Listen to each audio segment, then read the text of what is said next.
At ito naman ang lagay ng panahon para bukas.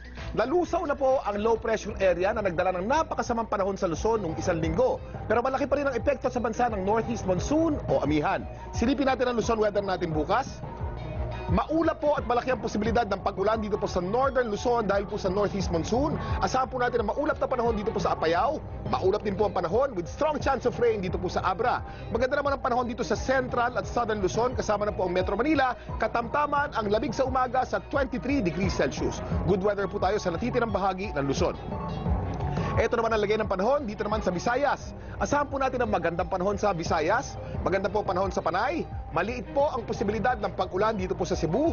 Maganda rin po ang panahon at makapagpapahinga po sa ulan ang Calbayog at ang Tacloban. Good weather po tayo sa natitirang bahagi ng Visayas. Ito naman ang lagay ng panahon sa Mindanao. Maganda rin po ang panahon sa Mindanao at napakaliit ng posibilidad ng pag-ulan. Asahan po natin ang magandang panahon sa Osamis. Maganda rin po ang panahon dito po sa Coronadal. Asahan din po natin ang good weather dito po sa Tagum at natitirang bahagi ng Mindanao. Kaunting kaalaman? 13 araw na lamang at Pasko na. Ang tanong, December 25 nga ba pinanganak si Jesucristo? Ayon sa mga eksperto, imposibleng pinanganak siya ng Disyembre dahil sa sobrang lamig ng winter sa Bethlehem, imposibleng ipinanganak siya sa isang sabsaban. Pinanganak si Kristo ng spring kung saan naglabasan ang mga hayop at mainit-init na panahon. Ito ay mga buwan ng Marso, Abril o Mayo. Kung taon naman ang pag-uusapan, 4 AD ang birth year ni Kristo, ang taon kung kailan namatay si King Herod. Bakit December 25 ang Pasko o selebrasyon ng kanyang birthday?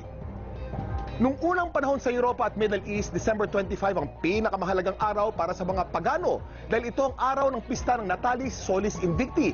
Ito po ang birthday ni Mithras, ang Iranian sun god.